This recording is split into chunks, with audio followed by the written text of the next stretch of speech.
Tidak akan pernah berkurang harta yang disedekahkan. Jemaah yang dimuliakan oleh Allah, mudah-mudahan setelah kita mempelajari dan mengetahui hadis ini, maka tiga hal ini menjadi gaya hidup kita sehari-hari. Yang pertama adalah perspektif kita ataupun persepsi kita terhadap sedekah, bahwa sedekah itu tidak akan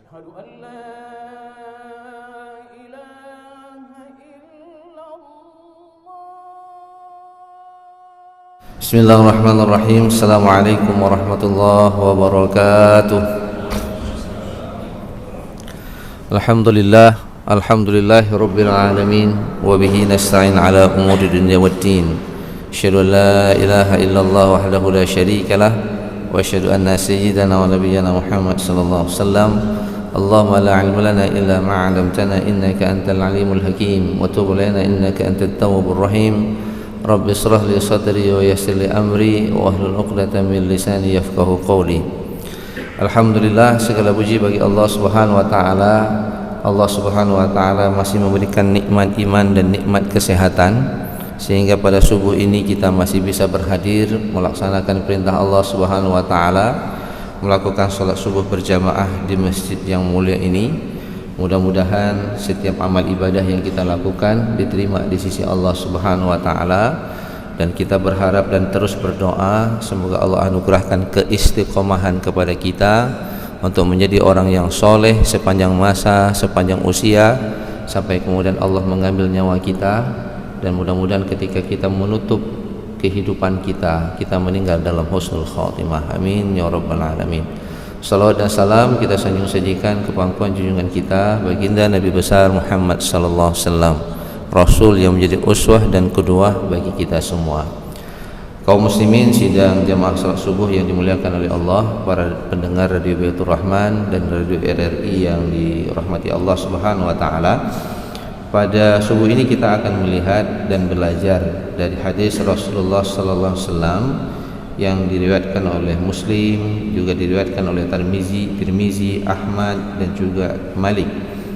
Hadis kalau dalam kitab Sahih Muslim, hadis nomor 4689. Haddatsana Abu Rabi Az-Zahrani, haddatsana Ismail bin Ja'far an Ala an abihi an Abi Hurairah anna Rasulullah sallallahu alaihi wasallam qala ma naqasat shadaqatun min mal wa ma zadallahu 'abdan bi'afin illa izzan wa ma tawadha'a ahadun lillah illa rafa'ahu Allah.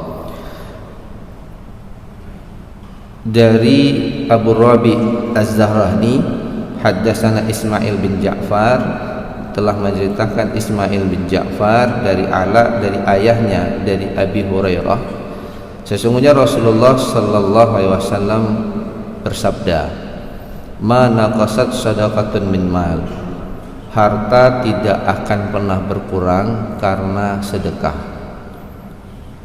Wa ma zadallahu 'abdan bi'afin illa izzan, dan tidaklah Allah menambahkan bagi seorang hamba karena sikapnya mau memberikan maaf, kecuali Allah menghadirkan kemuliaan kepada orang tersebut. Wa ma tawadha'a ahadun lillah illa rafa'allah, dan tidaklah seseorang yang dia merendahkan diri karena Allah, melainkan Allah Subhanahu wa taala akan mengangkat derajatnya. Kaum muslimin sidang jemaah Jumat yang dimuliakan oleh Allah, hadis ini mengajarkan ada tiga hal yang menjadi kekuatan kemuliaan bagi seorang muslim ketika dia hidup di atas dunia ini. Yang pertama, Rasulullah sallallahu alaihi wasallam mengatakan tidak akan pernah berkurang harta yang disedekahkan. Jemaah yang dimuliakan oleh Allah, mudah-mudahan setelah kita mempelajari dan mengetahui hadis ini, maka tiga hal ini menjadi gaya hidup kita sehari-hari. Yang pertama adalah perspektif kita ataupun persepsi kita terhadap sedekah, bahwa sedekah itu tidak akan pernah mengurangi harta yang kita miliki. Maka kalau kita membuka Al-Quran, Allah Subhanahu wa Ta'ala mensandingkan atau membandingkan antara harta yang didapat dengan cara riba dan harta yang didapat dengan cara memperbanyak sedekah. Apa kata Allah? Yamhaqullahu riba wa yurbis sadaqat. Allah akan menghancurkan harta yang didapat dengan cara riba, wa yurbis sadaqat, dan Allah akan meribakan harta yang dikeluarkan sedekahnya. Jadi Allah katakan yamhaqullahu riba wa yurbi. Allah hancurkan harta riba, tapi Allah ribakan harta yang disedekahkan. Artinya apa? Bapak Ibu yang dimuliakan oleh Allah Subhanahu wa Ta'ala, bahwa setiap kita melakukan praktek riba, sebenarnya kita ingin mencari keuntungan. Jadi kalau kita meminjamkan harta, ditentukan prosentase bunganya, sebenarnya kita menginginkan ada keuntungan yang berlipat dari harta yang kita berikan. Tapi dalam perspektif Allah, harta yang kita dapat dengan cara yang seperti ini, harta yang kita dapat dengan cara yang diharamkan oleh Allah ini, itu akan dihancurkan. Tapi sebaliknya, wa yurbis sadaqat. Kenapa kemudian Allah tidak mengatakan Allah akan kemudian memperbanyak harta orang yang mencari harta tidak dengan riba? Karena seorang muslim itu ketika Allah bukakan pintu rezeki kepadanya di dalam kehidupan ini, Bapak Ibu yang dimuliakan oleh Allah, ada perbedaan pendapatan income di antara kita. Kalau bahasa anak muda hari ini, ada orang yang berada di mata air, ada orang yang berada di air mata. Jadi ada perbedaan pendapatan. Inna rabbi yabsutur rizqa liman yasha'u min ibadihi wa yaqdir. Jadi ada orang yang kemudian Allah bukakan pintu rezeki, dan ada yang kemudian Allah kadarkan pintu rezeki pada tahap tertentu. Ini yang kemudian jamaah yang dimuliakan oleh Allah memberikan ruang kepada mereka yang mempunyai harta yang lebih untuk kemudian membantu mereka yang pendapatannya tidak terlalu baik. Maka apabila kita punya pendapatan yang kita punya itu, yang kita lakukan secara halal, kalau kita keep untuk kita sendiri, tidak kita bagi kepada orang, maka sebesar itu pendapatan kita. Tapi kemudian ketika kita sisihkan harta sedikit yang kita miliki, maka kemudian kita sisihkan dalam bentuk sedekah, disitulah harta kita akan tumbuh. Wa yurbis sadaqat. Jadi ketika Allah mengatakan harta riba itu dihancurkan, harta sedekah yang kamu berikan itu kami ribakan, artinya apa? Pendapatan yang kita punya, kita sisihkan setelah mungkin kita berikan kepada kebutuhan istri dan anak-anak kita dan kebutuhan keseharian kita, kita sisihkan sedikit untuk kita sedekahkan kepada mereka yang membutuhkan, maka kemudian Allah akan meribakan yang sedikit ini karena kita membantu orang lain. Maka Allah Subhanahu wa Ta'ala mengatakan, wa ma anfaqtum min syai'in fahuwa yukhlifuh. Apapun yang kamu infakkan dari harta kamu, fahuwa yukhlifuh, Allah akan menggantikannya. Maka di dalam Al-Quran, harta sedekah yang kita sedekahkan itu lipat gandanya, itu unlimited, 1:10 sampai 1:700. Maka jemaah yang dimuliakan oleh Allah, Allah tutup di dalam surah Saba ayat 39, wa huwa khairur raziqin. Allah itu sebaik-baik pemberi rezeki. Maka nanti dalam rentetan ayat tentang riba, Allah Subhanahu wa Ta'ala itu menjelaskan kepada kita terhadap orang yang kemudian tidak mampu untuk membayar hutangnya. Allah Subhanahu wa Ta'ala mengatakan, wa inka nazu osratin fanadiratun ila maisarah. Kalau ada orang nggak sanggup bayar hutang lagi kepada kita, berikan ruang waktu bagi dia sampai dia lapang untuk membayar hartanya ataupun hutangnya. Wa inka nazu osratin fanadiratun ila maisarah. Ditutup ayat itu, wa antasaddaqu. Kalau kamu sedekahkan saja, jangan bayar lagi, itu lebih baik untukmu. Cuma kata kita, susah Ustaz, utang kita lunasi Ustaz, sakitnya tuh di sini. Aneh bayi-bayi Ustaz, kita minta utang malah kita dimarahin sama dia. Nah Bapak Ibu yang dimuliakan oleh Allah, apa yang ingin saya sampaikan kepada kita semua, bahwa ada keajaiban di dalam sedekah. Ada keajaiban. Jadi kalau kita menginginkan tumbuh harta kita, rezeki kita bertambah, pintunya, salah satu pintunya adalah sedekah. Nah jemaah yang dimuliakan oleh Allah Subhanahu wa taala, banyak hadis yang menjelaskan tentang itu.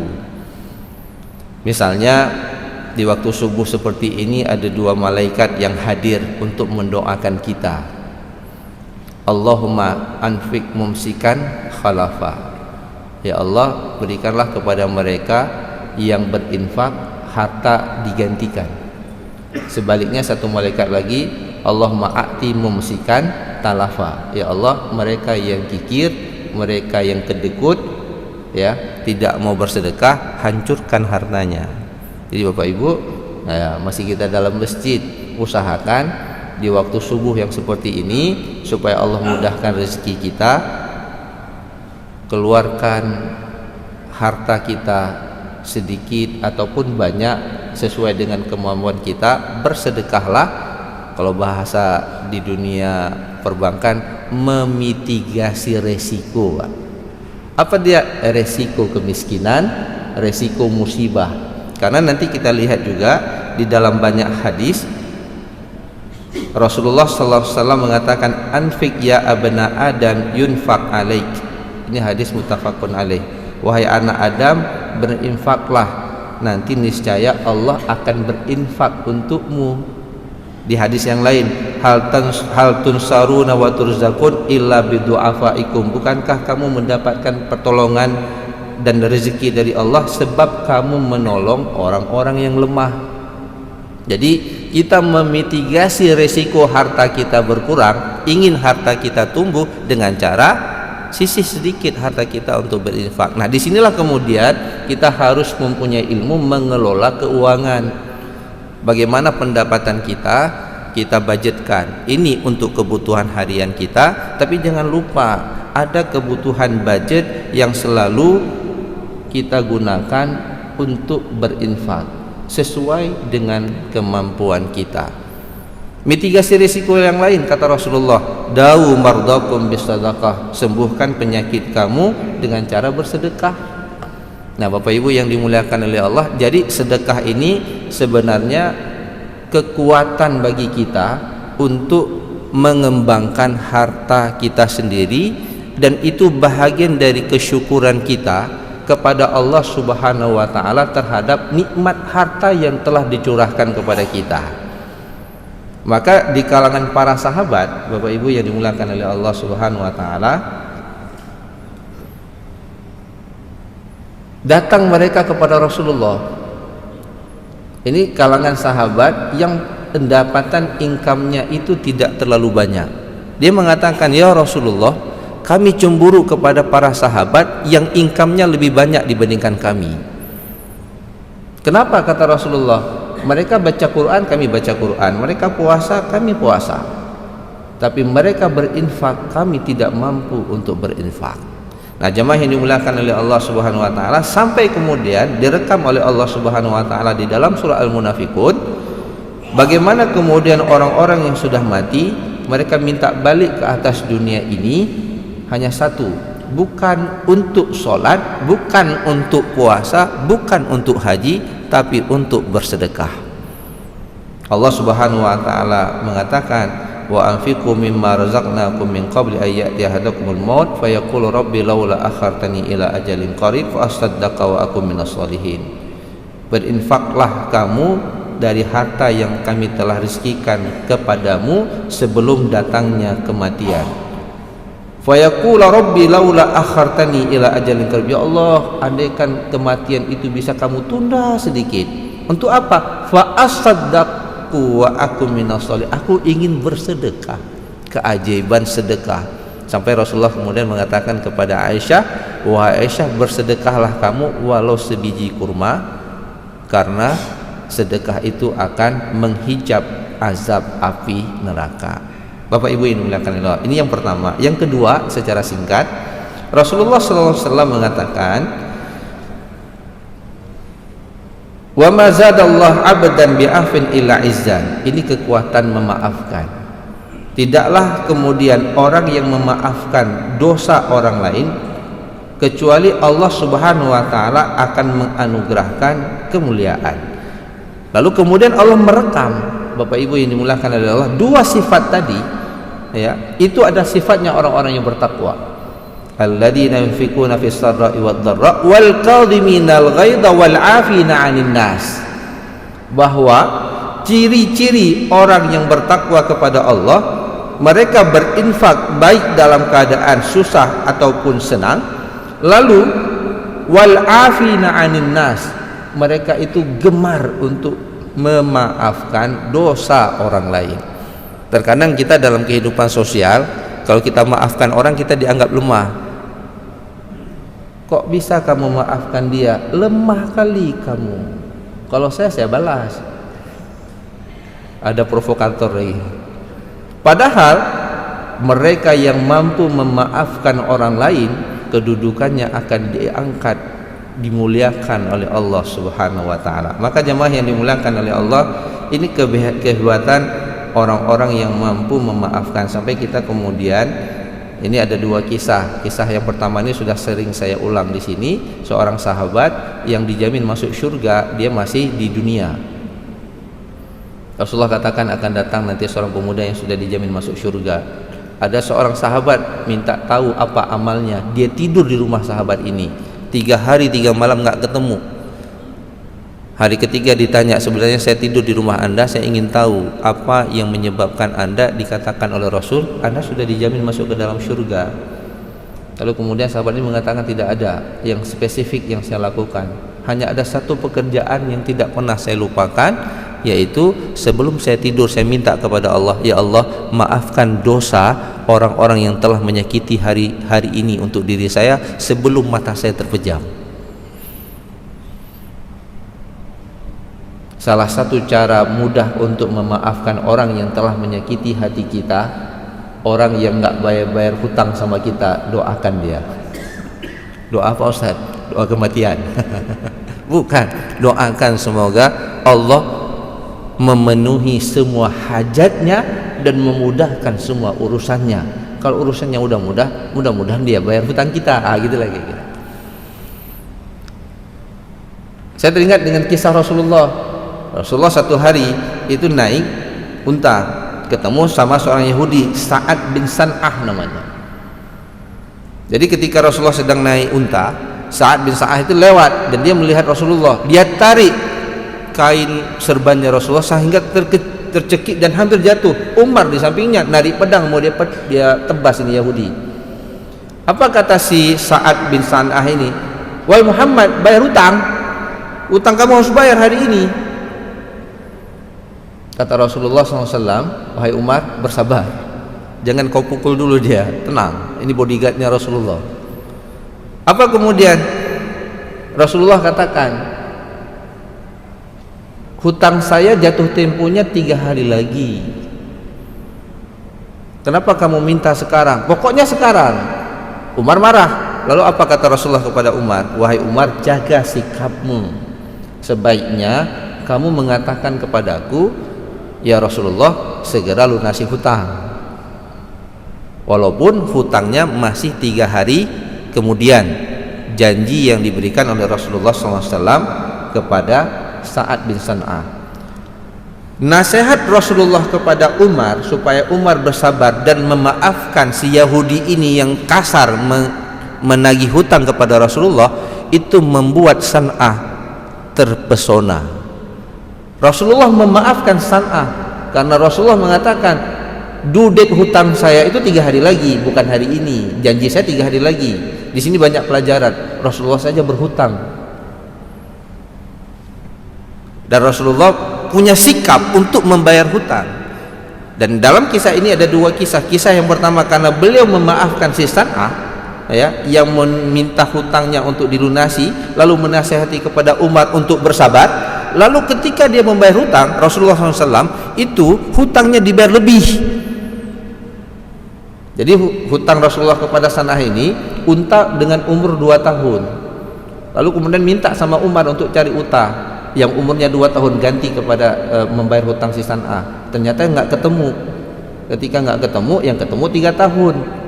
Lalu Rasulullah katakan, bayar, kasih yang 3 tahun. Apa kata Umar? Bukankah ini riba ya Rasulullah? Utangnya unta 2 tahun, bayarnya unta umur 3 tahun, lebih besar dan lebih mahal. Apa kata Rasulullah? Sebaik-baik orang yang berhutang membayarnya lebih. Nah, ini hadisnya. Apa yang terjadi dengan San'ah terhadap perbuatan Rasul? Yang pertama memaafkan dia, yang kedua ngebayar lebih. San'ah pada waktu itu menyatakan, ya Rasulullah, aku masuk ke dalam Islam. Indah nggak? Ini jangankan bayar utang, bayar lebih hutang aja nggak bayar. Nah, ini problem kita nih dalam kehidupan masyarakat keseharian kita. Hutang itu menjadi gaya hidup, bayar nggak jadi gaya hidup, Pak. Kalau bayarnya dikasih lebih, saya mau kasih hutang juga kepada orang yang mau berhutang gitu ya. Kalau misalnya kita kasih hutang 1 juta, dibayarnya 2 juta, alhamdulillah. Cuma nggak boleh diperjanjikan dan nggak boleh diminta, hukumnya haram, itu riba. Yang ketiga, jamaah yang dimuliakan oleh Allah, jadi menjadi orang yang memaafkan orang lain itu perkara yang sulit karena dia bermain di perasaan. Tapi ketika kita mampu memaafkan orang, Allah akan mengangkat kemuliaan kita. Dan yang terakhir kata Rasulullah SAW,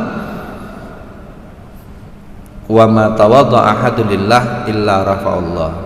Barang siapa seseorang yang mampu merendahkan diri karena Allah, maka Allah akan mengangkat derajat orang tersebut. Jemaah yang dimuliakan oleh Allah Subhanahu wa taala, secara sederhana saya ingin mengatakan begini, bahwa harta kita yang dititipkan oleh Allah tidak perlu dibanggakan. Jabatan tidak perlu dibanggakan, ilmu nggak perlu dibanggakan. Apakah dia profesor, dia ulama, nggak perlu. Jadilah hamba yang tawadhu. Dengan harta kita tawadhu, nggak perlu sombong.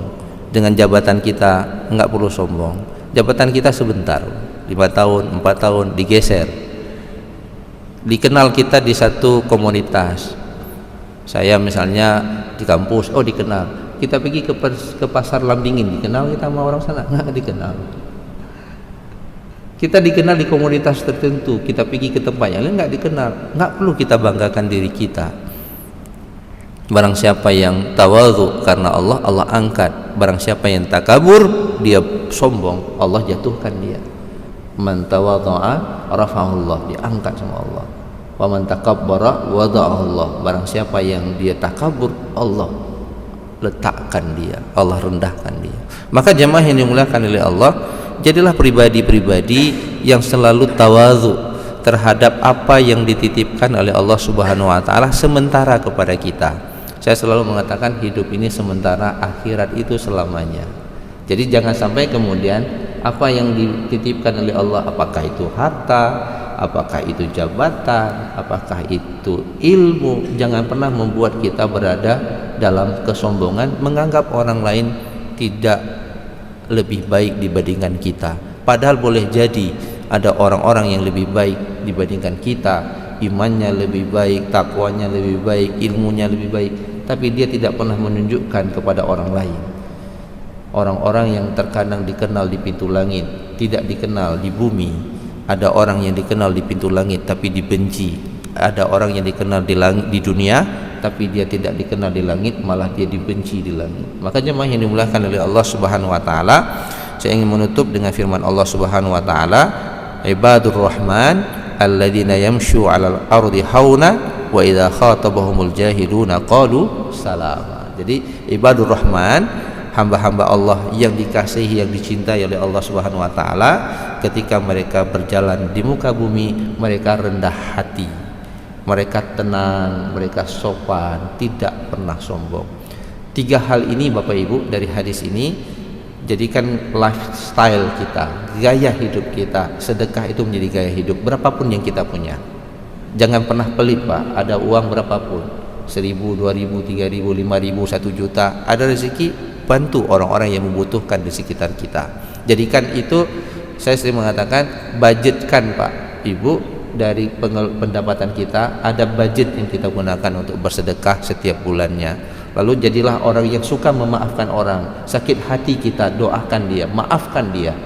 Insya Allah kita tidak akan terhina. Allah akan angkat kemuliaan kita. Dan yang terakhir, jadilah hamba yang tenang, tawadhu. Jangan pernah sombong, karena kesombongan itu pakaian Allah. Jangan pernah berani mengambil pakaian Allah, nanti kita menjadi musuhnya Allah Subhanahu wa taala. Hadanallahu wa iyyakum ajmain. Wallahu muwaffiq ila aqwamit thoriq. Assalamualaikum warahmatullahi wabarakatuh. Sami'il 'alim minasy syaithanir rajim. Bismillahirrahmanirrahim. Laqad ja'akum rasulun min anfusikum عزيز عليه ما عنتم حريص عليكم بالمؤمنين رؤوف رحيم. ويقول إن الله وملائكته يصلون على النبي يا أيها الذين آمنوا صلوا عليه وسلموا تسليما. ويقول قل هذه سبيلي أدعو إلى الله على بصيرة أنا ومن اتبعني وسبحان الله وما أنا من المشركين. وقال النبي صلى الله تعالى عليه وعلى آله وصحبه وبارك وسلم طوبى للمخلصين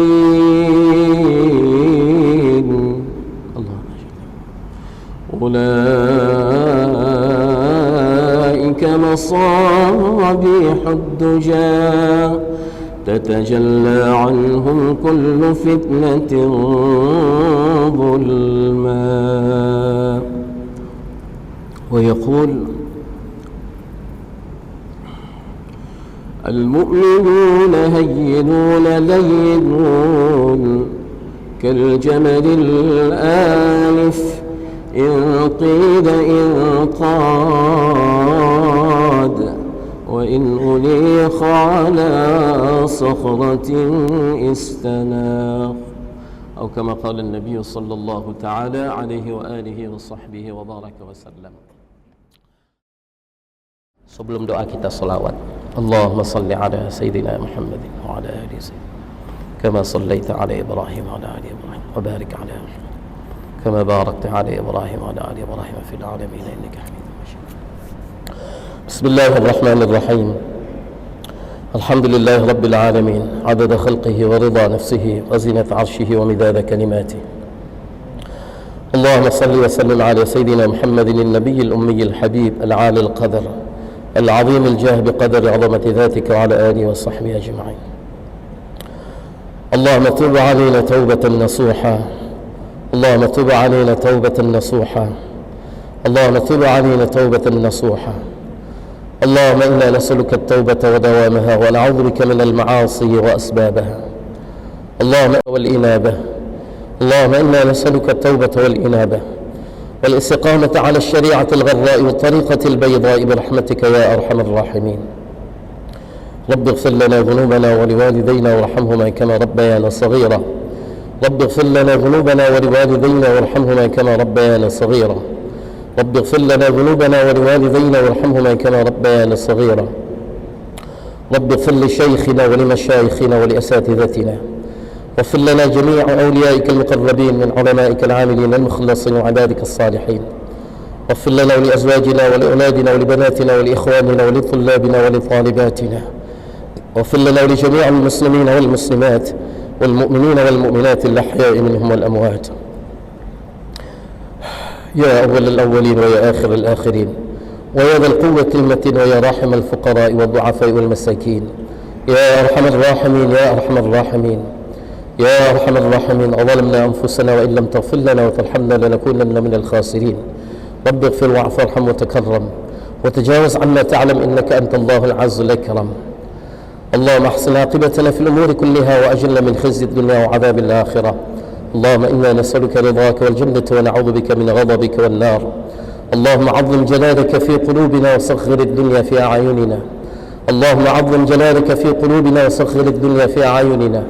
حبب إلينا الإيمان وزينه في قلوبنا وكره إلينا الكفر والفسوق والنفاق والعصيان واجعلنا من الراشدين المهديين واجعلنا من الراشدين المهديين. اللهم اجعلنا من الراشدين المهديين. اللهم أذقنا لذة طاعتك وختمة دينك. اللهم أذقنا لذة طاعتك وختمة دينك وحرمنا عن معاصيك ظاهرا وباطنا سرا وعلانية أبدا ما أحييتنا يا رب العالمين. اللهم امن علينا متابعة النبي الكريم حبيبك المصطفى سيدنا محمد صلى الله عليه وسلم أولا وآخرا ظاهرا وباطنا يا رب العالمين. اللهم امن علينا مجالسة النبي الكريم حبيبك المصطفى سيدنا محمد صلى الله عليه وسلم يقظة ومناما بقدرتك يا رب العالمين. اللهم امن علينا مرافقة النبي الكريم حبيبك المصطفى سيدنا محمد صلى الله عليه وسلم. اللهم أرنا وجه نبيك الكريم. اللهم إنا نسألك بنور النبي الكريم وبسر النبي الكريم وبحرمة النبي الكريم حبيبك المصطفى سيدنا محمد صلى الله عليه وسلم أرنا وجه نبيك الكريم حبيبك المصطفى سيدنا محمد صلى الله عليه وسلم يقظة ومناما يا رب العالمين. في الحياة وعند الوفاة يا رب العالمين. في الحياة وعند الوفاة وبعد الوفاة يا رب العالمين. ويسر لنا جليس أوليائك المقربين من علمائك العاملين المخلصين وعبادك الصالحين. اللهم انصر إخواننا المسلمين في كل مكان. اللهم انصر إخواننا المسلمين المستضعفين في كل مكان. اللهم عاد المسجد الأقصى إلى رحام المسلمين. اللهم عاد المسجد الأقصى إلى رحام المسلمين وارزقنا فيه صلاة قبل الممات يا رب العالمين. يا رب العالمين يا إله العالمين. يا الله يا الله يا Allah, kami berkumpul di rumah-Mu ya Allah semata-mata untuk mencari keridhaan-Mu ya Allah. Ya Allah, ampunkan dosa-dosa kami ya Allah. Ampunkan dosa ayah bunda kami ya Allah. Sayangi kedua orang tua kami ya Allah. Kasihi kedua orang tua kami ya Allah. Ya Allah, bahagiakan kedua orang tua kami ya Allah sebagaimana mereka menyayangi kami di masa kecil kami ya Allah. Sebagaimana mereka bersungguh-sungguh membahagiakan kami di masa kecil kami ya Allah. Di antara mereka yang masih hidup ya Allah, sempurnakan iman mereka ya Allah. Bahagiakan mereka ya Allah dengan segala kebaikan dari sisi-Mu ya Allah. Di antara mereka yang telah wafat ya Allah, luaskan kubur mereka ya Allah. Jadikan kubur mereka sebagai taman-taman syurga-Mu ya Allah. Jangan sampai jadikan kubur mereka sebagai jurang-jurang dari jahannam-Mu ya Allah. Ya Allah, tutup aib kami ya Allah di dunia dan di akhirat ya Allah. Ya Allah, janganlah Kau permalukan kami dengan sebab aib kami di masa lalu ya Allah. Ya man azhara al-jamil wa satara al-qabih. Ya man azhara al-jamil wa satara al-qabih. استر عوراتنا وعورات المسلمين في الدنيا والآخرة بسترك الجميل يا ستار يا رب العالمين. اللهم ألف بين قلوبنا وقلوب المسلمين. اللهم ألف